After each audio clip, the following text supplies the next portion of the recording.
You're listening to the Coach's Journey podcast, exposing the struggles and celebrating the successes in the life of coaches who are action takers and creating authentic impact in today's world. Whether you're just starting out, expanding your reach, or exploding your impact, you're in the right place right now. Stay tuned and be sure to subscribe to this podcast. Now, here are your hosts of the Coach's Journey podcast. What's up, Coaches Nation? So excited to see you again. This is Dr. Sherry Fluellen and our amazing world traveler co-host, Faisal Ansan. We're here today to chat with you guys about a really, really critical topic in your coaching journey, and that is around gaining mentorship from other coaches who are ahead of you, and then reciprocally giving mentorship to those who maybe are, earlier in the journey than you are. That whole process and life cycle as a coach could be the key that unlocks the most amazing coach's journey you could ever imagine. Faisal, you had a really, really powerful last few weeks, and I'm so excited to hear about it because this is literally the first time we're having this conversation after, although technically you're still not home yet, but you're in the landing pad right before you get home. But you've had so many amazing experiences, so many amazing conversations and perspective shifts, I am sure. So we're going to talk about that so that we can all benefit from the insights that you have gained. Yay, I'm so excited. Yes, I'm excited to share. It's been amazing. Just being on this just incredible journey. So many challenges, but so many amazing, cool experiences. But that all comes in a beautiful package. And I'm going to ask about the challenges because I know that neither you or I like to fall into the trap of only sharing all of the good and amazing things that happen in life, because that's not realistic. It's important, I think, helpful for us to share the struggles and, the bumps in the road. And I know that you had a few on your trip. So I hope that you can share, and I expect you're going to share some of those with us. But before we jump into that whole thing, let's share a few wins. I know you have like 1,000,001, but so I feel like this whole podcast will be Faisal's wins. Like that's really probably the title. But how about just a couple wins here to start us off?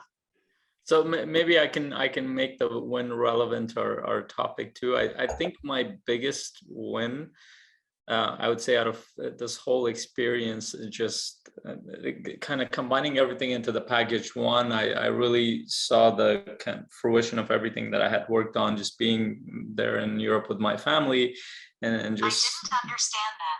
She didn't understand that, apparently. It's been doing that so much during my training sessions. Stupid Alexa. So normally it doesn't respond, but when I'm in conversation, I will say something.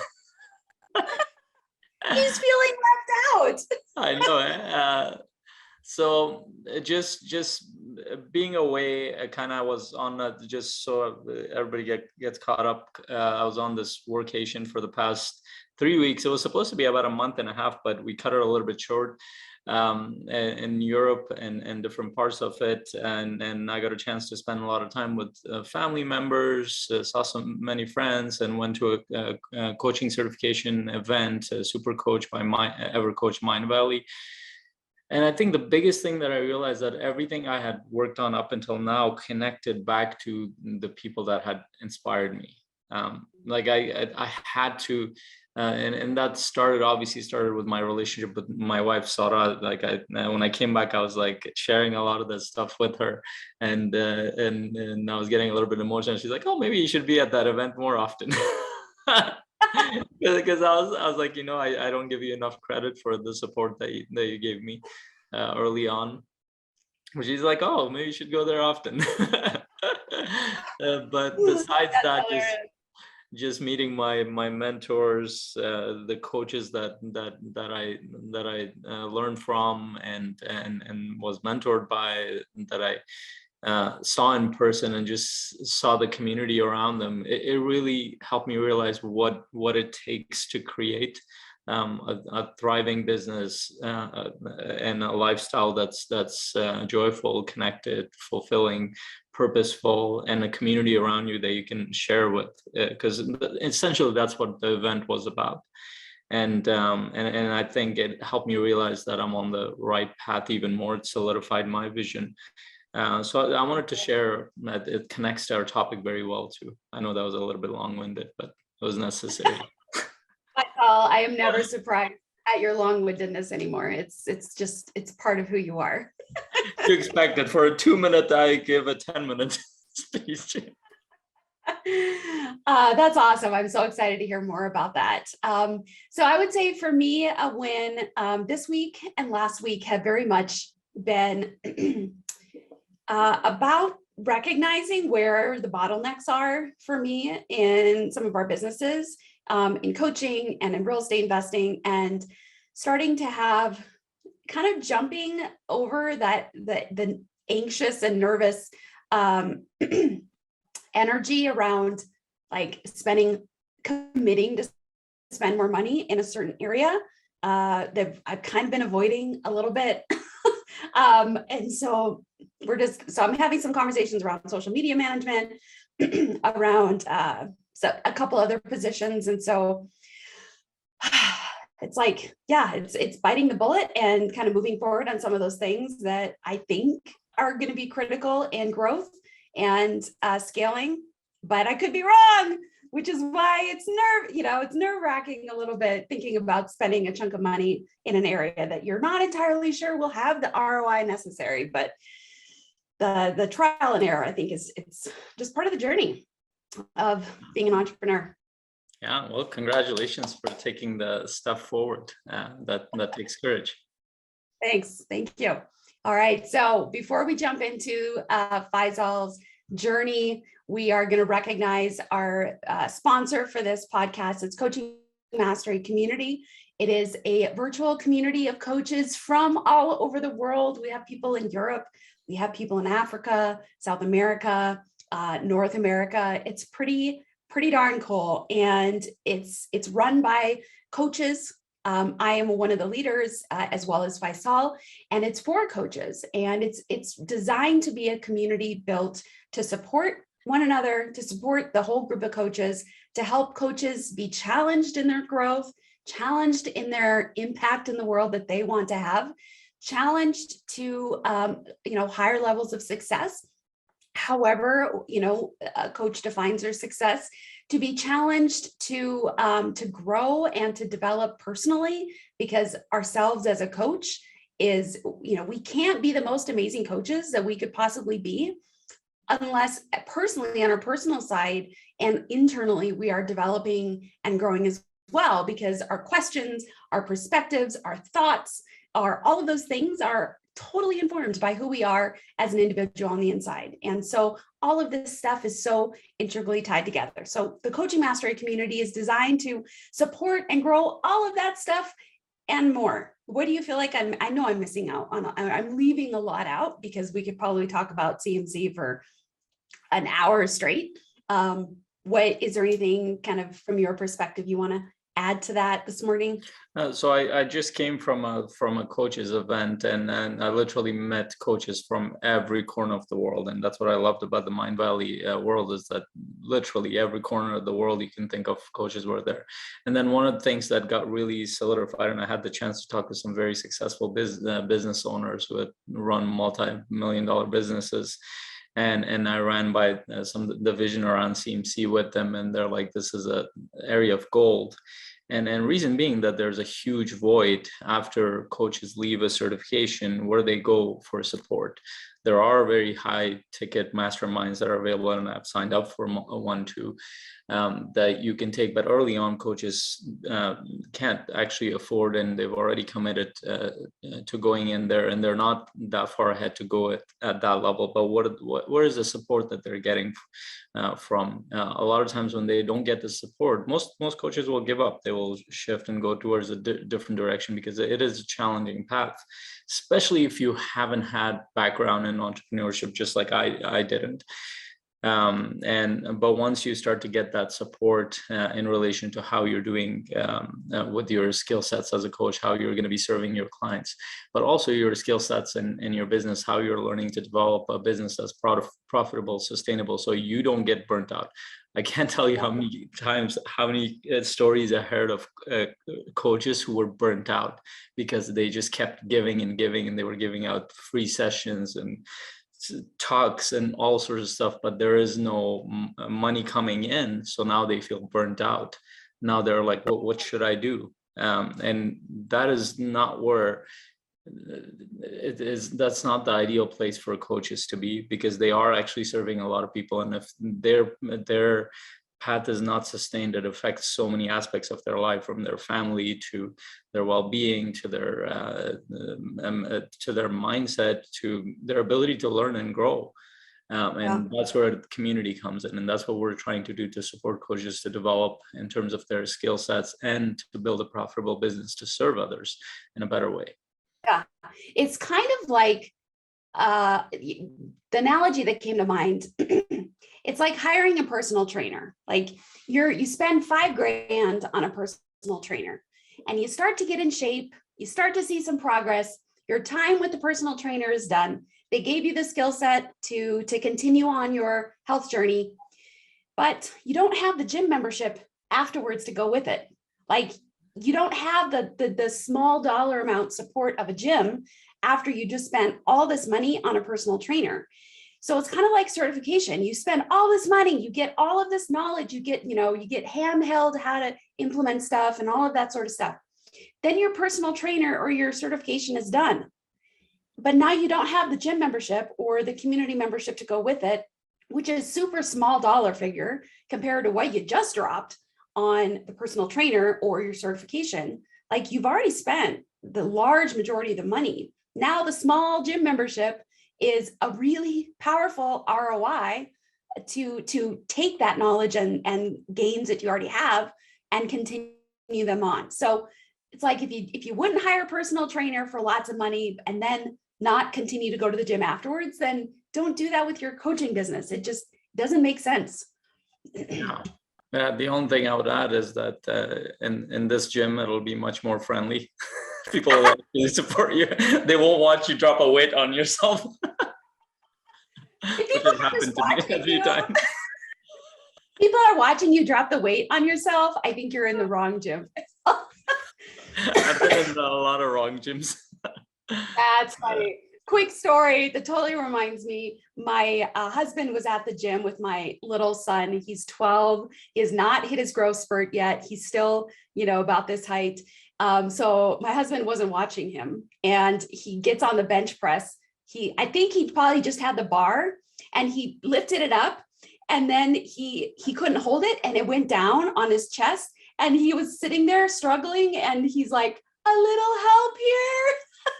So my husband was just a little ways away, and he heard my son's little voice, "A little help here." So he runs over and lifts it up and stuff like that. So that's the running joke in our house about weightlifting and, a little help here. So, yep. All right. Yep. It brings a lot of memories.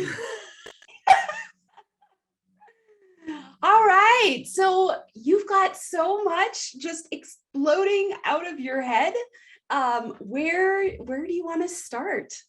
Well, first of all, I'll take a deep breath, because there's too much to share in this one episode. Probably take multiple episodes for me to share. I got a lot out of that whole experience, but maybe I'll start with some challenges. I think it's important for us to share the challenges as we're growing, as we're trying new things.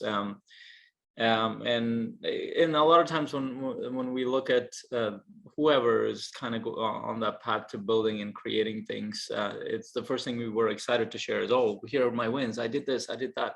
Great. Yeah. But I do want to share that there are challenges on every path. There is no path that will be without challenges. And I tend to kind of try and experiment with a lot of things. And generally in my family, my wife and I, we do experiment and try different things. So quite a few things backfire on us on a regular basis. I mean, I'll go back a little bit. Before the pandemic, one of the things that we tried to do, we got an RV, and we wanted to kind of go around and be in nature. Like the concept behind it, the vision was beautiful. But as you know, after a couple of times that we went there, somebody broke into our RV, and that went into an insurance case, and the RV was gone for a year and a half. They So didn't just break in, guys. Like didn't they turn your RV into like a drug lab? yes, so the RV, it was the brand new RV, like brand new, like 3 months, and Ah! motorhome turned into a drug lab. And pretty much the police came in, and they're like, they were feeling bad. He's like, we can't really do anything. Just go to the insurance. And insurance companies at that point were so busy, and not to mention the dealerships for motorhomes, they were exploding with new customers, and nobody cared. And it came to a point where even lawyers wouldn't take the case. They're like, we can't do anything. This will go on for years. So in any case, I finally got the RV back, and this year we went at least one trip we took. It was good. It was interesting. It was fun in a lot of ways, but in other ways it was challenging. Just we have two little kids, just trying to organize the whole thing, making it work. It wasn't easy. It was more things to learn and grow through. So it's not like, oh, we got an RV, we're chilling and doing all that stuff. Yeah, part of it was that, but a huge part of it was just trying to work together to make that thing happen was very challenging for us.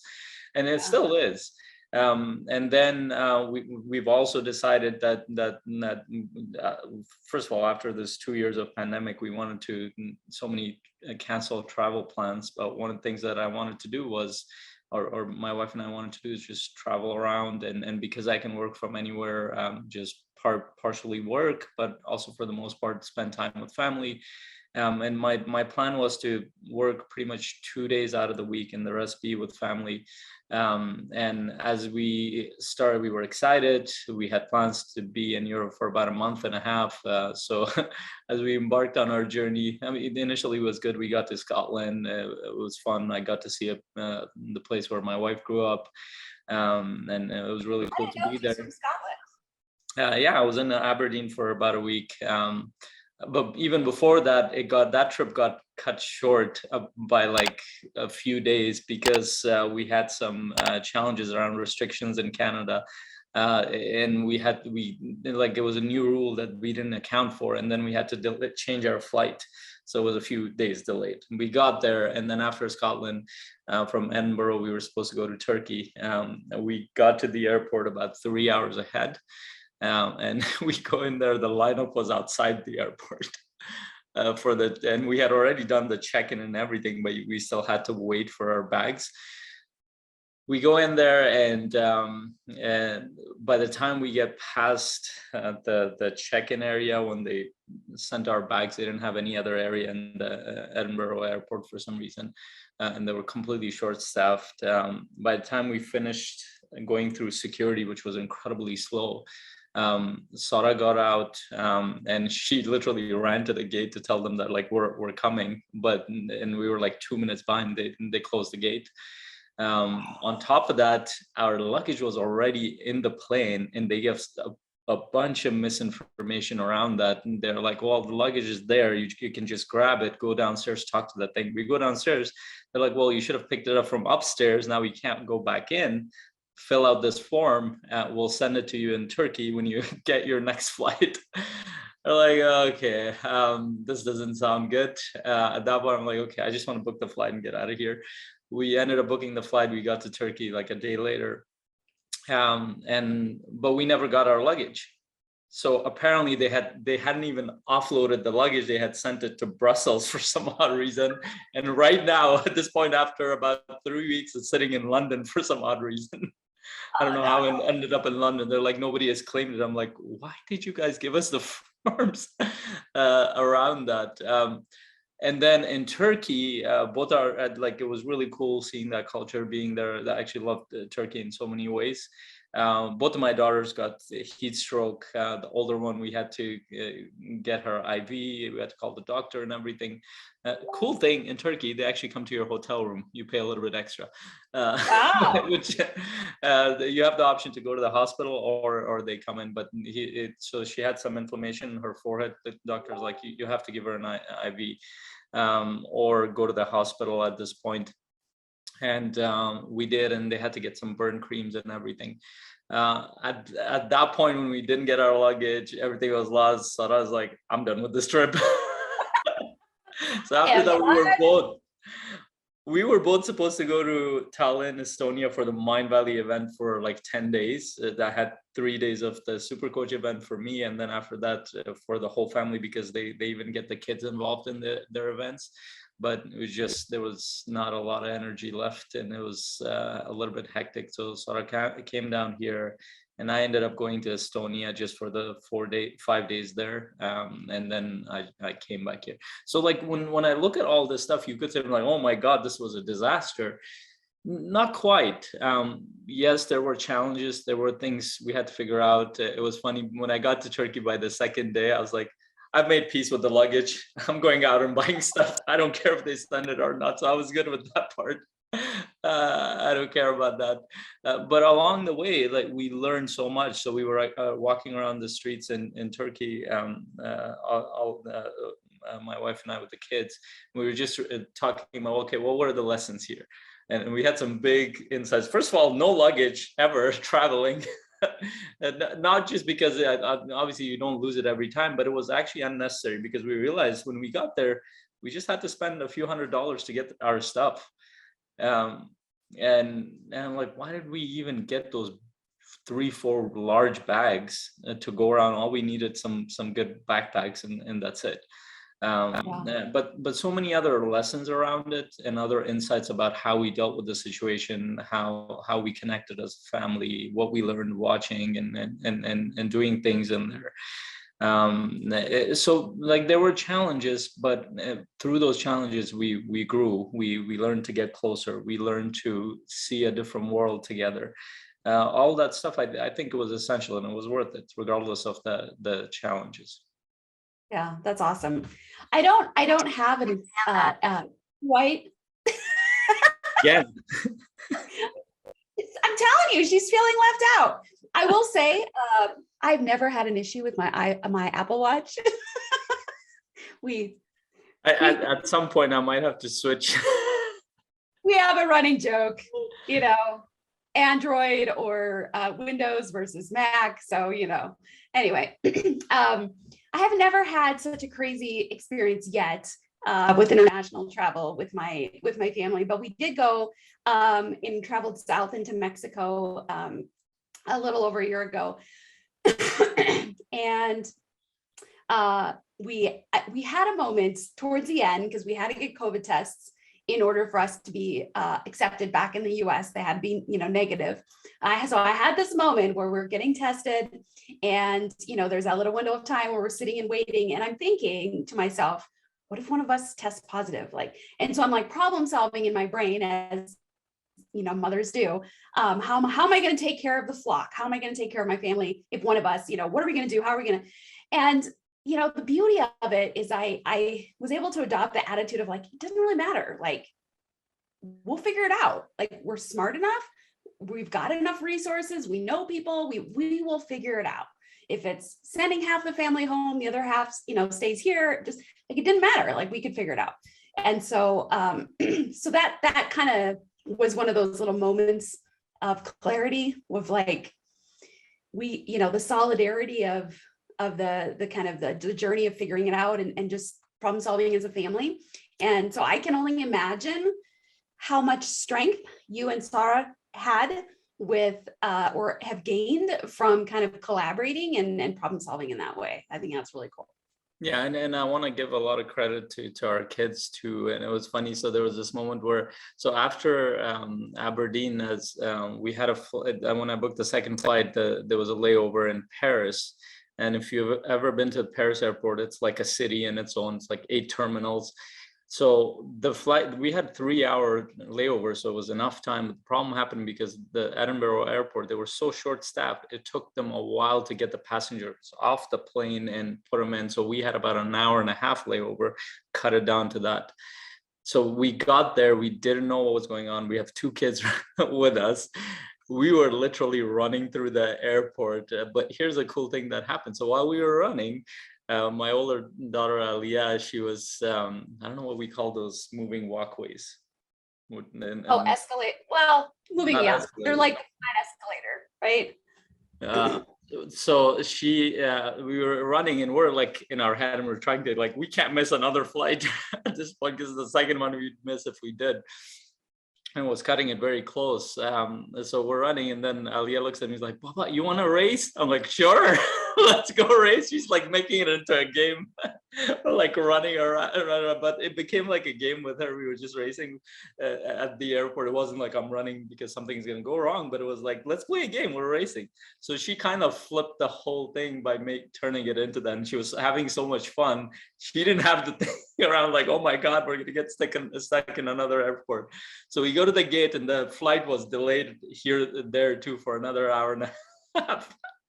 But just watching the kids, they were having so much fun in all these challenges that it kind of gets you out of the heads. Like you can't help but watch like how much joy they create in even those difficult situations. And I think for me, the life lesson in that as coaches is it's all about how we approach a scenario. And we have such power in influencing how other people approach the scenarios. Because I would guess, knowing you, Faisal, I'm sure you and your wife were stressed out.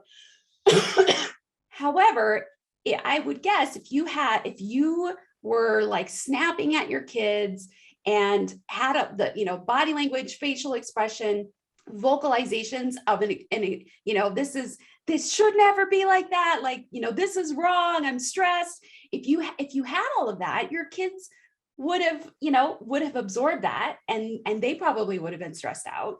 I've definitely seen moments with my kids where I see them stressing about a situation, and I'm like, oh, it's because they saw me, so they're a reflection of me. And I think as coaches, we have that opportunity to be, to be the shift in perspective to, when our clients are in the muck of their situation and not able to kind of see things, we can have that alternative perspective, make it a game, do kind of what your daughter did to you, which was like, this is not the end of the world.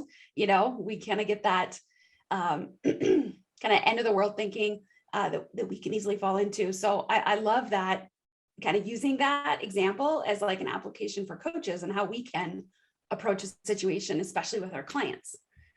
Yeah. And I'd love to say that I was perfect as a dad, but I wasn't. I did snap quite a few times. But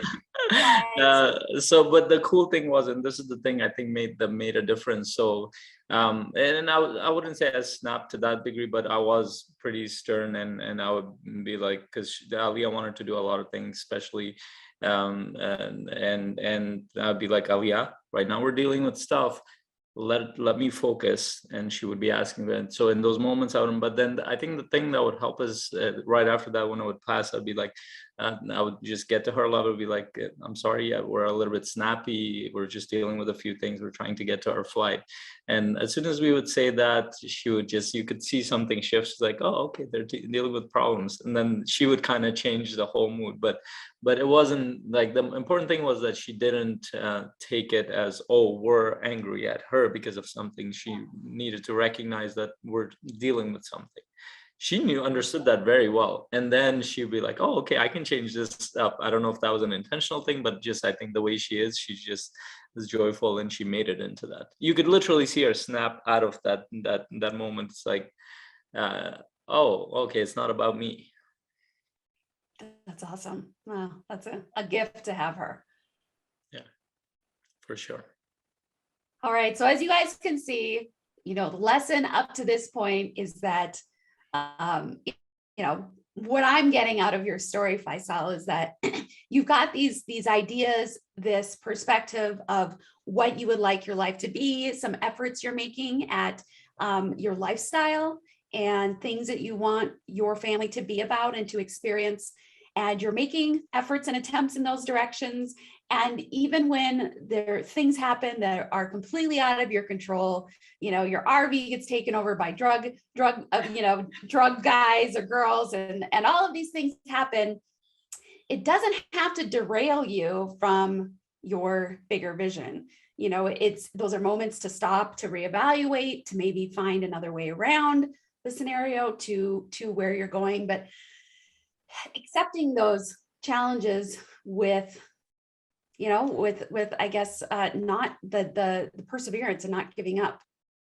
Yeah, and this actually, like one of the most like when I watch these documentaries around, I forget the name of, there was this one documentary of this this guy in the Philippines island area, where they follow him. Like he had developed this incredible ability where he would literally go in deep water, underwater, and he would walk underwater with a spear and hunt fish. Now, if you know anything about the physics around that, is that even Navy SEALs can't do that. His body structure had to adapt and evolve for him to be able to do something like that, for him to kind of not have any kind of equipment around him and sink and walk on the floor, the bed of the deep area of the water and hunt for fish. And just when I still remember watching that, is like I could see tears falling from my face, because it's like the potential that we have, the ability to adapt is incredible. And you can see, like, if you just watch human beings and how we are in general, and this is something that we don't account a lot of times, is that we have the ability to adapt incredibly well in almost any circumstance. But then we doubt that. I think the one thing in the background that I've had that is that, okay, if I mean, I'm the product of a species that has adapted to some of the worst circumstances, much worse than what we think is bad. And I have come to this point. I have it in my DNA to survive and adapt. I already have that ability. But beyond that, so what we're trying to do is create even more. We have been able to create, but now we're getting better at creating and building something bigger than what we have been. And this is where we are. So I think once you develop that faith in our ability collectively and individually, you start to see opportunities in situations. And I see it as adaptability. And I think that's an important piece for entrepreneurs in general, but for human beings, if you want to grow in this world. Yeah, great examples of perseverance. And in our coaching journey, same as in any other journey, there are going to be bumps in the road. I've yet to meet a coach, myself included, who, sets out on the journey of being a coach, gets lots of clients right away, has this, that's not realistic. You have to grow in your efforts at the same time, just like, I'm going to go back to the gym analogy. We, muscle bound, the men, the big bodybuilders, like they didn't get that way overnight. They got that way because they were going through challenges with their muscles. They broke down the muscles so that it could grow bigger and stronger. And we do that same thing with these other aspects in life. You've kind of got to, if you come at it from my perspective, if you come at it with a mindset that there are going to be struggles, that's normal. And in fact, if you have struggles, that's actually a good thing, because it's going to make you stronger, smarter, more agile, flexible, better at problem solving, less shakeable. If you come at it from that perspective, then you are going to be light years ahead of your competition, or, other people that are, just going to fall away because they see that and they're like, well, that means I shouldn't have done it to begin with. It's interesting mindset that people have. Problems mean I shouldn't go there, or problems mean that's an opportunity for me to figure out, go around, go under. They're two different camps. And I guess which one are we going to fall into is where we get to choose as coaches, as humans. It reminds me of the quote by Brendon Burchard, is that there are two themes in the human story. There's struggle, there's progress. You can't have one without the other. And that's individually true for us too. So that maybe we can jump into the wins and the insights that I had around, especially as that last stretch of my journey, when I got to Estonia, Tallinn. Like, first of all, that truly is a magical place. It's very it was beautiful. And I learned that as I went there. Apparently, it's in the World UNESCO Heritage Site, and because it's one of the oldest German-built towns, or it was built in the medieval ages, so that old town is fairly preserved. And when you think of Europe, you think like when it's like those picturesque moments, you will see that in Tallinn. It was beautiful, and also technologically they're fairly advanced. Apparently they're one of the most advanced countries, and I hadn't even heard of it until this event. So it was a cool experience. It's a small little town. We could literally walk around the whole place, and we walked a lot. So as soon as I got in the first day, I actually had a couple of trainings that I did, and they had this Telegram group set up. I finished my training. I look at all these coaches meeting, and this is me messaging. It's like, how are you guys meeting? Who's messaging who? Who's organizing it? If you're not organizing it, I can organize one. And back to back. And then out of all the 500 plus people in the Telegram group, 2 people messaged me. One invited me to join them in a group. They were talking about client creation. And then the other one, it was that night. And then the next morning I got up, I hadn't slept that much either. So I got up at like 9 in the morning. And I get up, I open the Telegram app because I had sent some messages. He's like, "Oh, we're meeting for breakfast at 9:30 in the morning." I jumped out of bed. I'm like, I'm going. I don't care. No morning routine, nothing. I'm just going. So I got ready. I got there. I see like 5 or 6 coaches sitting there after I got my coffee. And it was Carrie. So Carrie, if you're listening to this, because I'll be sharing this with you. She's like, I heard your cries for help. You were quite desperate. I was like, yes. I actually was. So it was so incredible that from that morning, 9:30 a.m., we didn't stop. Like, we shared stories that with that group of people. Like, it was 4 or 5 of us, and then some went the other way. And then we literally walk around the whole town. We would go from one restaurant to the next one. We went by the shipyard. We saw a bunch of stuff. We literally walked around. We had to get to the party that they had, starting party for Mind Valley at 8 p.m. By the time I got back to the hotel room, it was 2 in the morning. And I had realized that I had not stopped from 9:30 in the morning until 2 a.m. And I had eaten once the whole time. Wow. I had so much energy. It was just, to me, it was, and I still had energy even going to bed. My body was tired, but I was like, holy shoot, this is incredible. And it was, I think it was the sense of, first of all, connecting with human beings in person. I think that had a big people who I can align with so much, and just sharing our stories and understanding each other, learning about our path and supporting each other. It was a sense of community that I got, and just being in a position. I've had a little bit of experience in this world, and I also met some newer coaches. And I was supporting them on their path, and I was like sharing everything. To me, it was normal stuff. It was like, there was this moment we were sitting in in a beautiful restaurant there in the middle of the old town, and somebody was having a challenge with their reaching out to their clients, and I shared just one thing. And there was this business owner who had built like a 500 million business, and I just shared the sales strategy that had worked for me, and I got her, just gave her a tip around creating a video. This coach, and he looks at me. To me, it was so normal, and he's like, "This has the potential to go viral. I've never seen somebody talk about sales in that way in this whole event." I was like, I was kind of taken back, but I felt good because it came, actually, it wasn't, and I told him, like, that actually didn't come from me. It was from multiple conversations with other coaches and testing out and bringing it back and refining the process that I shared it in that way. But just the whole thing helped me understand that support piece is so incredibly important, because just that feedback helped me understand the value of what I had learned. And I understood it to some degree, but I didn't get the reference point quite well.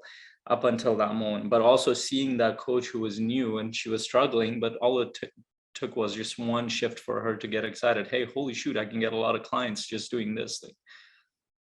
Yeah. And I think that highlights the beauty of the whole idea around a mastermind of multiple coaches coming together, whether it's a formalized mastermind or whether it's, a meal at a conference, there's still a meeting of the minds, and somebody is talking about their struggle and other coaches are able to speak into that struggle and say, hey, did you think about this? Or maybe this idea, like that collective, I was going to say collective consciousness. It's not quite what I'm going for, but that collective wisdom, I guess, is a better way of putting it, can be so incredibly powerful in the life of a coach or in the life of anybody with any struggle. I love that story that you're sharing. Yeah, and I had so many encounters like that. It was the whole time I had so much fun. It was like any coach I would run into, I'd be like, I'm crashing your party. Where are you guys going? We would just end up in different places. We didn't even know where, but we would connect with each other because we felt aligned at such deep levels, because you could almost always assume that you would connect with this person that you had never met. And all of them would have the same feedback, saying like, I feel like I've known you guys for years. And that's the power of alignment and understanding what your values are, where your vision is. And you find the right people on your path. If you express that, you share and you connect with the right people, you can really accelerate that process. But I want to kind of share one other element of this, because when I was starting out years ago, actually I'll share Jason Goldberg's story. So Jason Goldberg is actually a world-renowned coach. And he coaches celebrities. They had a joke running around, Ajit Nawalka is like, Jason Goldberg is famous but not quite famous enough. They would say it on plus years, I think. So a few years back, I had read his book Prison Break. Definitely recommend that to anybody. I read it actually 3 times. And it was so powerful for me because first I felt really aligned in the way that he was sharing his message. It was very fun, connected, and very light-hearted versus, oh my God, the world is out to get you. And it wasn't like that. So I was inspired to kind of just reach out to him, just share. But then I was like, I just want to talk to him. Like as a human being, I just want to have a conversation because I was so inspired. And I was like, nah, he's so busy. But I finally decided, I'm like, okay, I'm just going to send him a message on Instagram. And I did. And I was like, I was really inspired. I read your book 3 times. I'd love to have a conversation and maybe even do like a YouTube video together. And all I get is like, yeah, that'll be fun. I was like, what? So this was a few years back and we actually did the conversation. But what I didn't realize, this was really powerful. What I didn't realize after that conversation in the months to come, it didn't hit me then, it hit me much later, that I kind of borrowed his confidence. It was so interesting because I had that conversation with him and I saw him kind of moving forward. At the time he was speaker at A-List, at Mind Valley, Arsos of places. And I was like, you know what? If I can have a conversation with him, what's the difference if I have a conversation with anybody? Whether that's a coaching conversation or a sales conversation or a negotiation, what does it matter? And it just switched something in my mind. And so I finally met Jason Goldberg in person at the event. So it was so funny. I get in, it was the first day I get in, I got in a little bit late because we were chatting outside. I couldn't stop talking. So I go to the back row and I turn around. All I see is 2 of the most amazing people that had inspired me for so many years. It was Jason Goldberg sitting beside Michael Neal. And if you guys don't know, Michael Neal wrote Super Coach. He's changed my mind about so many things. So he's sitting beside him and I was talking to a coach. I'm like, hang on a second, I gotta run. I literally ran around and I just jumped and hugged both of them. I didn't even care how they would respond. At first, I didn't even know if Jason remembered me, but he did remember me. He's like, oh, it's so great to see you in person. And then Michael Neal, he was so gracious. I'm like, thank you so much for inspiring me all those years. and I took a picture too. I think I shared it today with them. But then later on, after everybody left, I saw Jason Goldberg again. I wanted to share this with him. And I looked at him, and there was actually a newer coach with me, and I was kind of helping her think through some of this stuff. And she met him too, introduced her, and I told him, like, you did something in that conversation that you might not be aware of. And I told him just that is like I borrowed your confidence in so many ways, and I was able to move forward much quickly. But also, he did something very powerful there. He role modeled something that I have been using since then, even I would say even unconsciously. He was open to having a conversation with somebody that he didn't have to. He wasn't going to get much out of that. Other than an amazing conversation with an amazing person. But besides that, in terms of business, he didn't need to. But he did. But what that modeled for me, and I told him that directly, that modeled something very powerful for me, because that whenever I'm going into environments, I'm always watching out for whoever's newer or struggling, and they're kind of excited, but they're confused. That I always want to help them. I always want to support them because I was there, and you chose to do that. I'm like, that was really powerful. And I think that's been a huge part of the development of coaching mastery community, because I've done that consistently even before it was developed. So, and he's like, that's amazing. And he's like, I didn't think of it like that, but that it works, right? Modeling the way. I was like, yeah, it does. So it just and that's kind of the value that we're holding on to, is that we're all on this path. Some of us are a little bit ahead, some of us are a little bit behind, but we're all kind of supporting each other to move forward. There's this idea of rising tide lifts all boats. Yeah, that's one of my favorite quotes. Yeah. So I'd say, like, looking for those mentors and role models that inspire you to be better as a human being, as a leader, as a coach, and consistently learning from them, and growing. And at some point you will be working with them, and you'll be having conversations with them, and you'll be building a community around, which was just amazing and incredible to be a part of. Yeah. Well, thanks for sharing those stories. I think those are really powerful demonstrations of recognizing the power of engaging with other people, and then being able to own that power that we have to have a positive impact in other people as well. So it's easy, I think, sometimes to get so focused on just one side of the coin. Either we're in the stage of our business where we are trying to grow, and so we're focused on other people providing value to us because we feel like we have so much to learn, that we sometimes forget that, we have so much to give, even if we feel like we have so much to learn.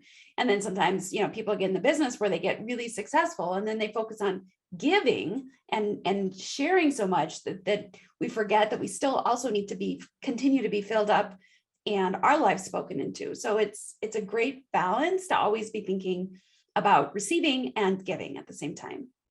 Yeah. Do we have time for one little story? Go for it. So the last person, I would say, it was actually the person who organized the whole, he's the one who created the certification, Ajit Nawalka, with EverCoach. So I actually signed up for his Business Accelerator program. And it was the first time they were launching it. It was a small group. I would have very direct access to Ajit, and I pretty much got access to all the coaching, all the leaders in the coaching world, from Rich Litvin to Jason Goldberg, all these guys, their programs on Mind Valley platform. I'm like, oh, this is a great deal.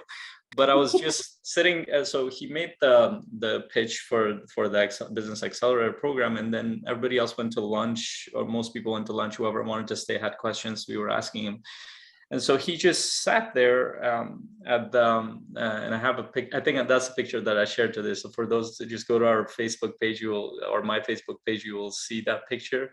He's holding his son, and I'm beside him. So he sat down. So his wife is also a coach, Nita Bhushan. They had both their kids were there, and his son was, I think, around 4 years old or 5 years old, maybe. very close to my daughter. And so he made the sales pitch, and then he's like, oh, whoever has questions, just please. And he wasn't even on stage. He just sat at the edge of the stage, and his son just jumped on him. He was literally all over him, and he was answering questions about sales. And I know that this was an important program for him. And I was just sitting at the front row and just watching him the whole time. And I asked a couple of questions, but then afterwards, when he was done, I'm like, this is like, this is my vision right there. You're creating it in front of me. It's like, do you mind if I just take a quick picture? He's like, yeah, for sure. Like, to me, that represented that you can be successful as an entrepreneur, as a coach, but also you can be successful as a father, as a husband, as a human being. Those are not contradictory things, but just seeing it in person, in flesh, that has such a powerful effect, because a lot of times to me, they look like theories in my head. And for the longest time, I even doubted a lot of times, like, oh, I'm going so slow because I have my family and I'm spending a lot of time with them. But then just watching him and just, I'm like, holy shoot, this is not a theory. It's real. Yeah. That's awesome. And I definitely can, I can definitely relate to that struggle of, business growth and all of that stuff. And then you've got your family and how do the two intertwine? Because they do. And my husband and I locally, we have brought our kids to chamber events. We brought them to business stuff. We do that a lot, but we're like the only ones. And so sometimes it causes me to question, like, is this appropriate, to have kids at this event, or, and I don't know. So that struggle of where does that balance look like and how do I do it all is definitely real. And so I love that story that you share as like this beautiful example of, we can have it all, we can do it and not have to ultimately sacrifice on one side or the other. Yeah. God, Great. Awesome. All right, we're at an hour and you've shared some beautiful stories, some crazy challenges that you had, but ultimately how that didn't matter. You succeeded, you overcame, you were able to grow in your relationship with your wife and see some beautiful responses from your kids.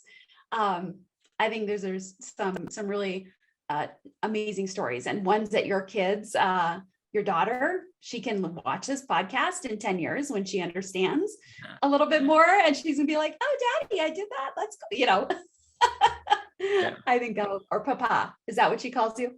She calls me Boba. Boba. Yeah. Baba. But sometimes she makes up other things. So sometimes I think I've heard her say Papa too. That's awesome. All right. So of all the things that we talked about, which has been a lot, like, what is the principle or the thing that you want people to remember as they kind of close out this podcast? I think it's a couple of things, but I think the main thing is being open to growing and looking at the bigger picture, regardless of the challenges, regardless of the hurdles and struggles, because any path you're going to go will be challenging. And then that idea of pick your heart. Everything is hard, but pick your heart and pick what. And I think one of the biggest things that has kept me moving forward is because I'm so passionate on this path. I actually really truly believe that we're making a big difference in the world, and especially around coaches I think they're going to be monumental and huge shifts in the world, especially those who are going to realize and actually serve people and build sustainable businesses. But also, I think don't do this alone. I did that. I mean, we all did. And one of the things that was common in the coaching mastery community, that we all felt alone. The leadership team, the members, originally, as we did that, we all tried it. And it was an unnecessary struggle. And one of the most important things that I learned in this process is find people that you can be inspired by, you can be around, share your journey, be accountable to. Learn from them and keep growing, because when the stories that I shared, they were, I will never forget that moment of Ajit Nawalka and on that stage with his son. I will not forget Jason meeting him there. I will not forget struggling through running around in the airport and trying to find ways to have fun and connect with my family. Like, these will stay with me for the rest of my life, and I'm going to pass the lessons around it on and persevere and grow. So surround yourself with the right people, right community to help you keep moving forward rather than trying to struggle unnecessarily through there. And for the right community for that, let us know. And we'd love to support you. And we're consistently growing and learning. We don't claim to know everything, but we have learned a few things that we can share within the community, and we'd love for you to be a part of it. So if you're a coach, which you probably are if you're listening to this, go to Coaching Mastery Community, the Facebook group, request to join. We just ask a few questions so we can get to know you a little bit. You know, what do you coach in? How long have you been coaching? We would love to see you in the Facebook. And if you want even more robust support and encouragement and learning, we have a mastermind that is part of a whole other level of membership. The Facebook community is free and open to coaches that can, are looking for a soft place to land, sometimes how we call it. But if you're looking for much more intensive, we've got a whole nother program that you guys can be a part of. So either one, come get what you need. It's your guys' journey, and we're here to support you any way that we can. Yes, we're excited to have you over.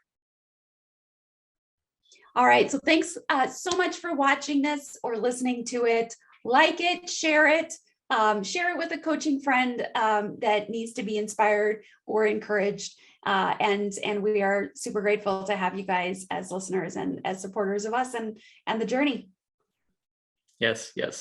Please share it. I can't tell you, just talking to hundreds of coaches in there, I realize how many people need to hear these messages because many are either starting out or struggling through or trying to find ways to grow and serve others in a bigger way. And these stories help us do that. So please share. Absolutely. All right, guys, we'll see you on the next one. Bye. We'll see you next week. You're listening to the Coach's Journey podcast.